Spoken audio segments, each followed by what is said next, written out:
Hello and welcome. You're watching Editor's Lens with me, Ina Sivaj.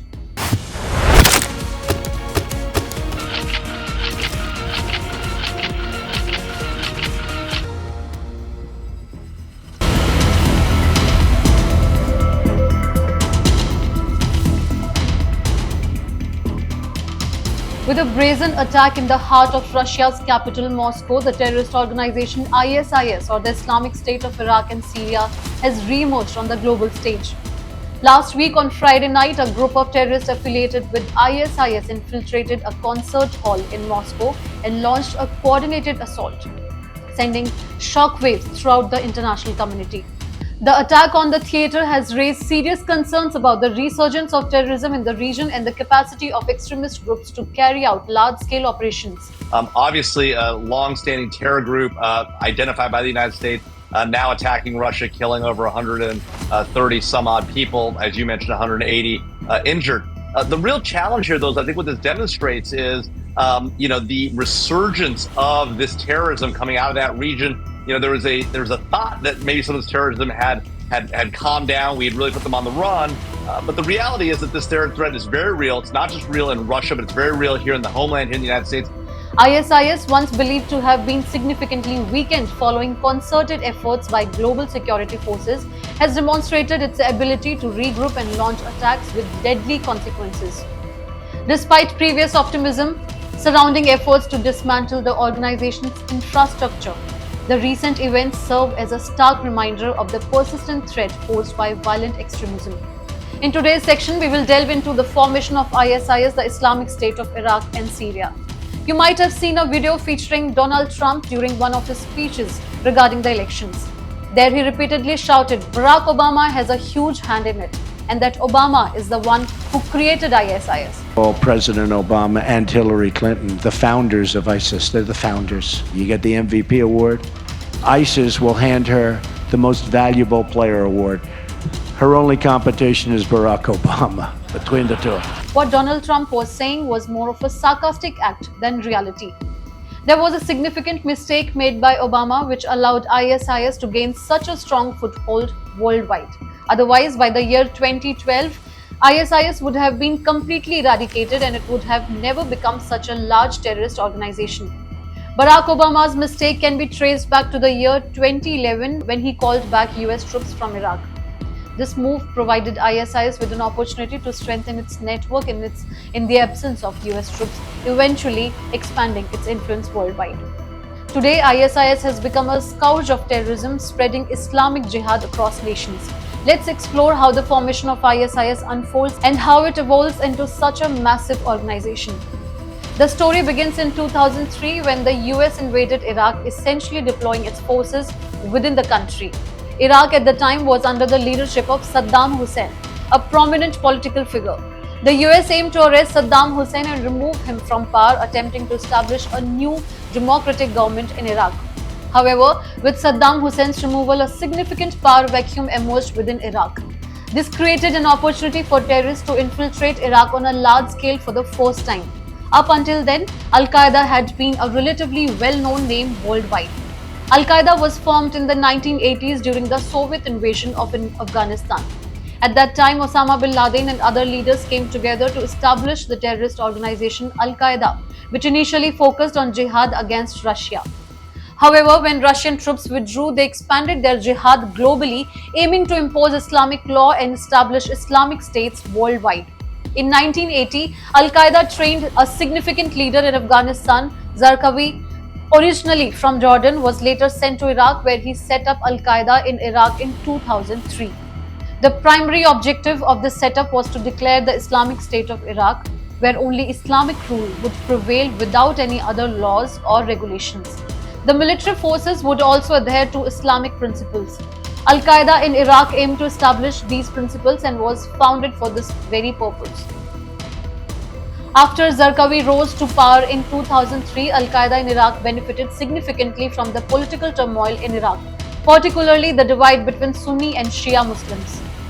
Under Saddam Hussein's regime, most officials in Iraq were Sunni Muslims. However, following Saddam's removal, the Shia majority gained prominence in Iraqi politics, leading to resentment among Sunni Muslims who felt marginalized. In 2003, the United States made a significant mistake by disbanding the Iraqi army, which was essentially Saddam Hussein's army. This decision led to Sunni military officials, including generals and majors, being sidelined. Feeling aggrieved by the new Shia-dominated government and the actions of the US, many Sunni military officials took to the streets. In response to this perceived injustice, Al-Qaeda in Iraq, established by Zarqawi, capitalized on the opportunity to recruit disaffected Sunni military personnel. This move provided Al-Qaeda in Iraq with real power and influence. In large numbers, army officers joined Al-Qaeda in Iraq by bringing along their weapons and stealing many items. This is where they underwent their military training. It was here that military generals and officers were first encountered, initiating the training process. They radicalized and brainwashed young recruits, providing them with military training. From here, an entire network was set up for Al-Qaeda in Iraq. The organization gained a strong foothold under Zarqawi's leadership. However, when Shia officials came to power and collaborated with the US troops, a significant confrontation ensued against Al-Qaeda in Iraq, particularly targeting Zarqawi.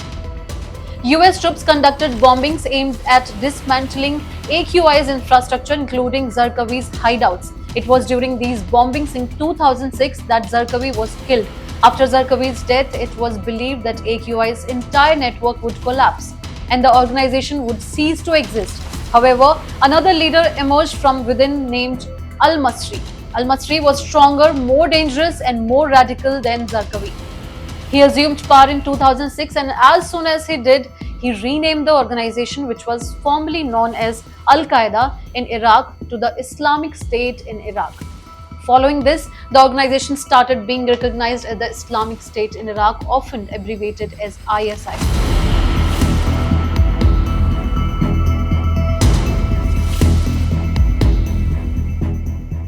After gaining power, al-Masri swiftly established control over an entire province within Iraq known as Anbar. This marked the first instance where the group seized control over an entire province, instilling fear among the local populace. Al-Masri initiated the dissemination of viral videos showcasing brutal acts, including stoning people and other forms of violence to enforce their interpretation of Islamic law. This marked the beginning of the Islamic State of Iraq's efforts to impose its version of Sharia law. As soon as the Islamic State of Iraq, led by al-Masri, came into the power, they incited so much terrorism in the region that local Sunni Muslim tribes turned against them.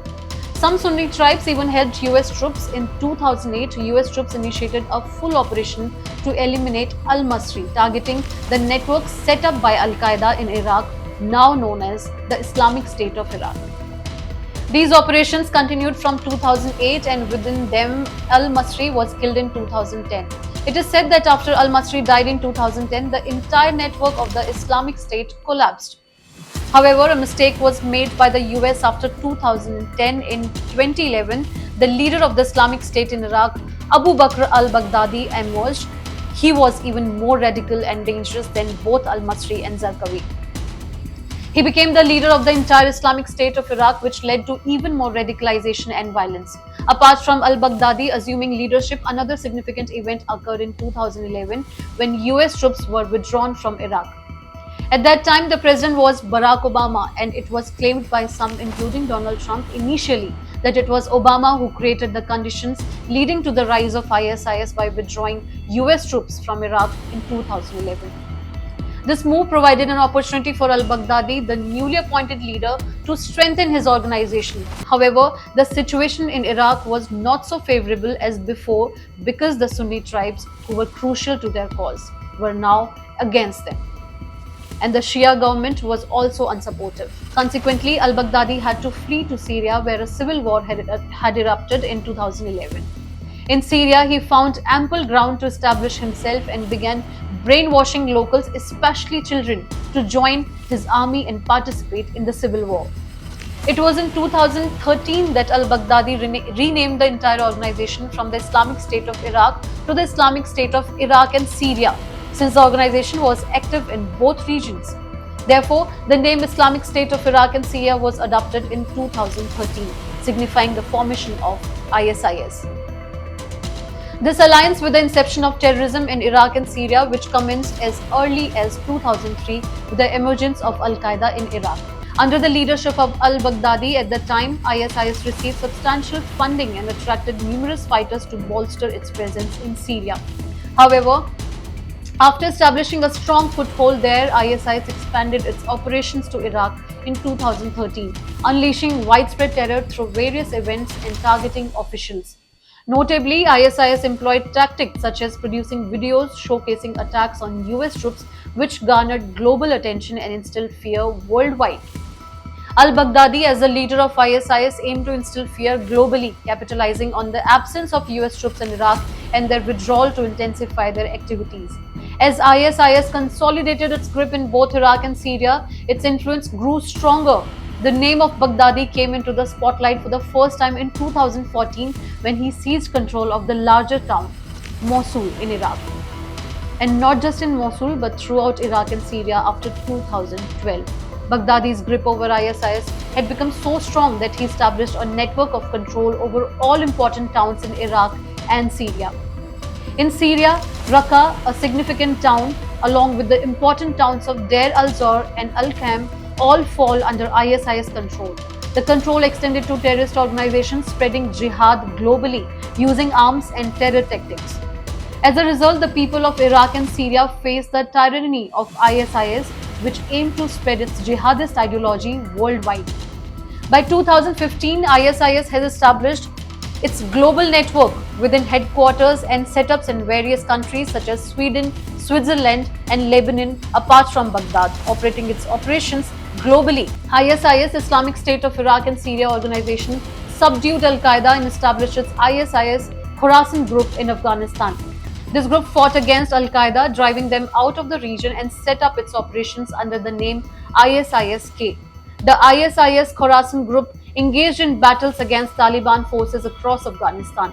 This ISIS organization, comprising around 16,000 groups worldwide, faced leadership challenges after the death of Baghdadi in 2019. The lack of effective, successful leaders resulted in the network's collapse. However, political experts believe that the network is being revived, primarily supported by the US, amidst the ongoing geopolitical tensions between Iran and the US. Iran typically avoids confrontation, instead supporting Houthi rebels and Hezbollah in Lebanon to respond indirectly in its language. Political experts suggest that the US supports ISIS to counter Iran's influence in the Middle East, hence backing its resurgence. The complete information about the attack in Moscow, Russia was known to US officials. They had provided the details to Russian officials, but the Russian authorities did not pay attention to it. These events, along with others, led to the formation of the entire Axis. It was explained how this access was granted only after the US troops' withdrawal. Meanwhile, Harish Ajmal Farooqi, the alleged head of ISIS in India, was recently apprehended by the authorities in Assam.